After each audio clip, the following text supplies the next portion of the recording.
pal Jim Pankey here. Wanted to talk a little about gear. Stuff I'm using. Y'all are asking me all the time about different things, and and it's kind of scattered out all over my various videos and comments and stuff, and I figured, hey, let's just go ahead and make a video talking about some of the gear that I use with this banjo specifically, because it's the banjo I'm carrying with me today, and figured, well, let's talk about it, and we don't have to talk about a whole lot of different things, because as a banjo player, you don't need a whole lot of gear, a lot of kit. So let's talk about one of the first things people are always asking me about. They're always asking me about my finger picks. And I use, and I have since about 1980, used these Ernie Ball picky picks. It's pretty much the only thing that I can use. I've tried all sorts of other different finger picks, but the Ernie Ball picky picks are what I use. And I'll try to put links to all of this down in the comments and or down in the description. So anyway, that's the Ernie Ball picky picks that I use for my fingers. Why? I don't know. I had used the Dunlop finger picks for a long time, and somebody gave me a set of these at a contest and said, hey man, try these, you might like them. And I tried them and I threw them in my case. I didn't like them. But a couple months later, I wound up breaking. I stepped on, tried to straighten it, and broke one of my Dunlops, and all I had in the case were these guys. And so I stuck them on my fingers, and next thing you know, these are the ones that I really like, and I use them all the time. So that's my finger pick choice. Thumb pick. Y'all ask me all the time about thumb picks, and the thumb pick that I'm using is a blue chip thumb pick. It's the JD Crowe version from Blue Chip Picks. It's a large, but I don't know what size your thumb is, so you'll need to get one that'll fit your thumb. So that's the thumb pick. They're a little pricey. And I know a lot of you are going to say, Jim, why would I spend $40 for a thumb pick? Well, for me, I was using the Dunlop Calicos and the Golden Gate Clown Barfs. And while I like those, I was going through about one a month, and at least, and sometimes more. And I would keep 2 or 3 on my brackets here, because as I would play, being made of celluloid, they would get loose, and I would have to swap to a different thumb pick.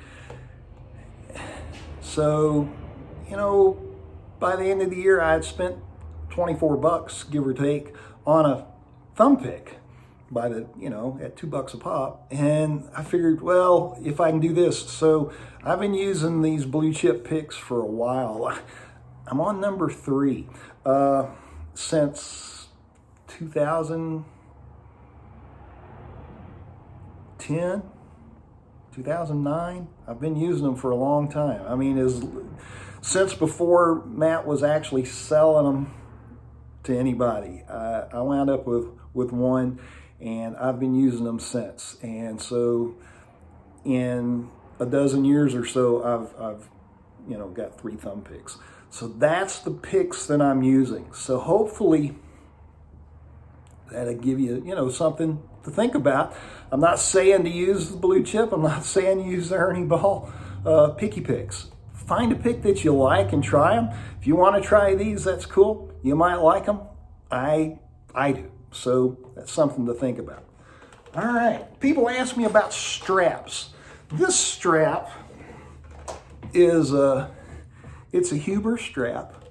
I got it from Banjo.com years ago, and I have moved this strap to a couple of different banjos. But this strap is super comfortable. It's just a plain leather strap. It's a little narrow.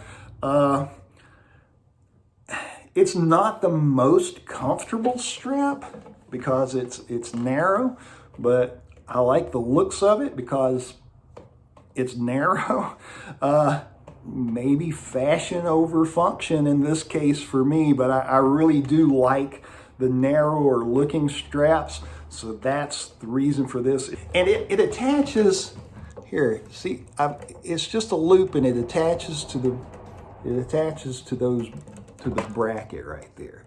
And you know, I just loop it through there, however far I need to make it where it fits me, but it just loops around the bracket. So yeah, you take a bracket loose and you slide that on there.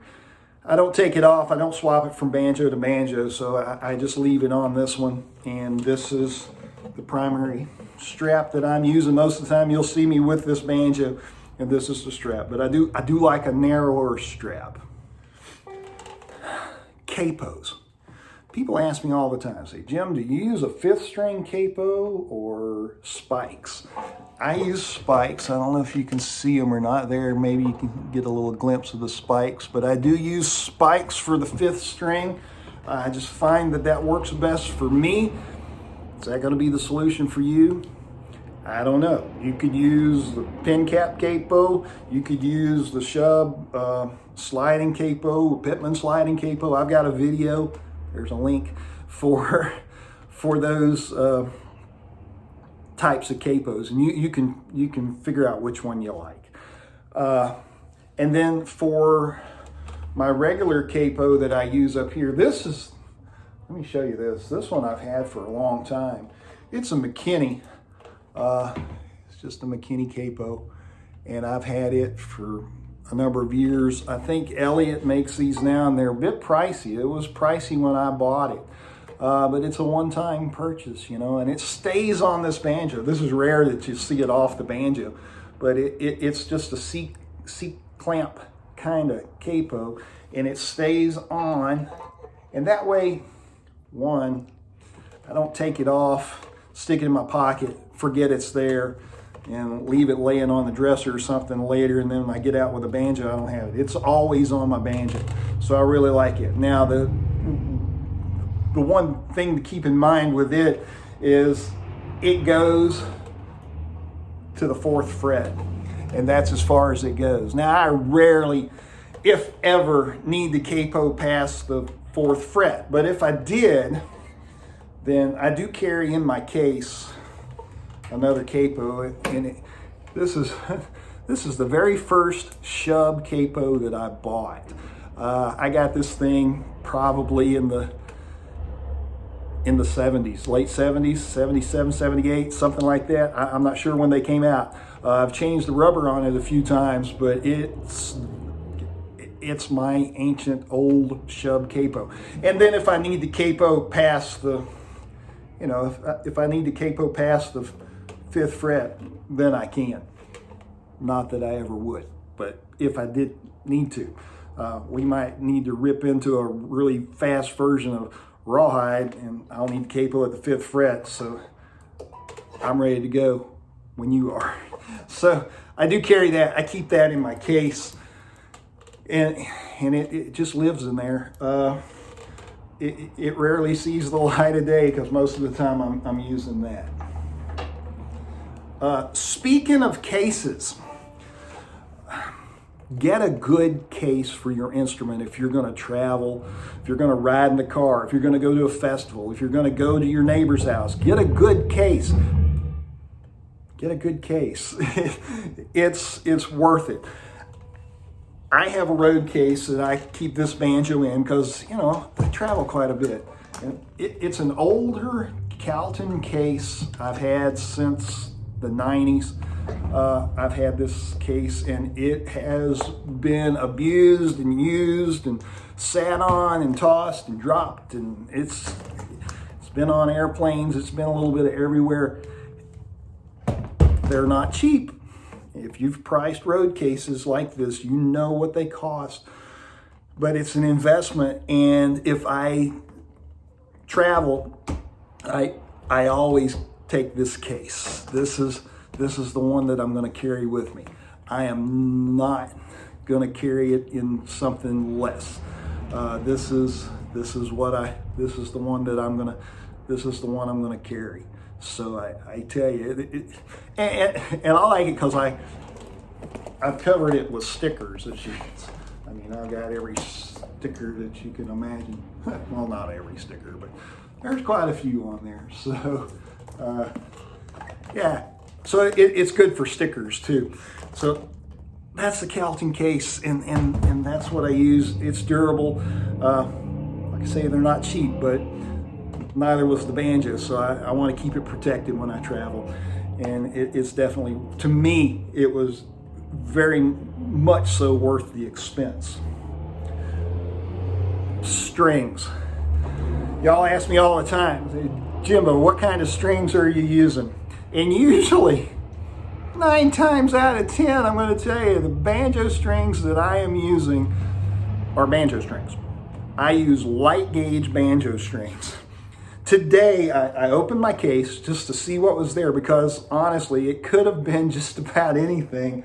But today, I've got the, it's a D'Addario, what set is that? It's the EJ60NY. So that's the ones I've got in the case today, and I'm about ready to change. I also had the, these, whatever these are, the D'Addario extended life nickel plated. They're lights, they're 9, 10, 13, 20, and I think these are the same, yeah, 9, 10, 13, 29, and that's the gauge that I use on this banjo. But find a set of strings you like. Strings are cheap. You can try different ones, find some that are comfortable to you, try different gauges. You might surprise yourself as to what you settle on, but I'm very happy with those. Generally, I will buy either the D'Addario sets, or I will buy the Martin sets or the Vega sets. That's kind of what I gravitate back and forth between. But I've tried, literally tried just about everything. Bridges, y'all ask me from time to time. This is a Gary Sosby bridge. I put this on here just shortly after I got this banjo. It's just a good quality bridge. Not that the bridge that came on this banjo was a bad bridge. It was just, I just like the sound of this one. So get you a good quality bridge. The other thing that I get asked a lot about is this stuff. What the heck are all these extra keys? And I did a video about that, and what they are, they're detuners, and you've heard Earl Scruggs do it, and other players too, and you'll recognize the sound. So what they do is they turn and stop, and so I really enjoy using those.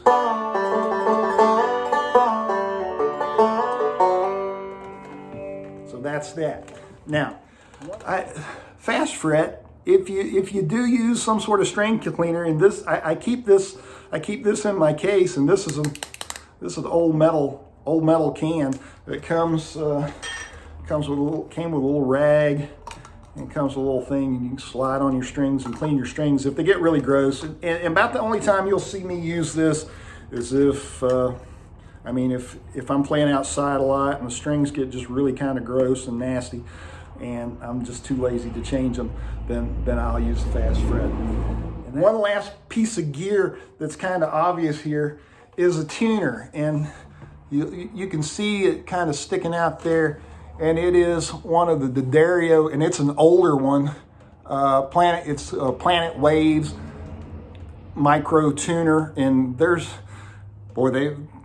newer ones now than this one, but it works, and I've had that on there quite a while, and I don't lay it down. I don't lose it. I'm not looking for it. I know where it is. It's right there. I don't loan it. Don't ask me to borrow my tuner. It's snug up there. I guess if you ask nice enough, I'd loan it to you, but I'm going to ask for it right back. But I just keep it there, and that's that. So that's the tuner that I'm using. The picks, the bridge, the strap, the detuners, the capos. Hey y'all, if you like this sort of content, be sure to hit that like button, good thumbs up, maybe subscribe. And if you want to get notifications when I post new things, be sure to hit that bell and you'll get notifications. Thanks. And that's it for products, folks. If there's anything else that you want to know, just leave me a comment. If you use a product that you think I ought to try, put that down in the comments. I'd like to hear about it. Okay, folks, thanks for watching. Hey, not a lesson per se as far as how to pick a tune, but man, I got a few out there, so go find one of my tunes and try to pick it. And if you got any ideas of what you'd like to hear from me next, let me know. All right, thanks for watching, y'all. Bye.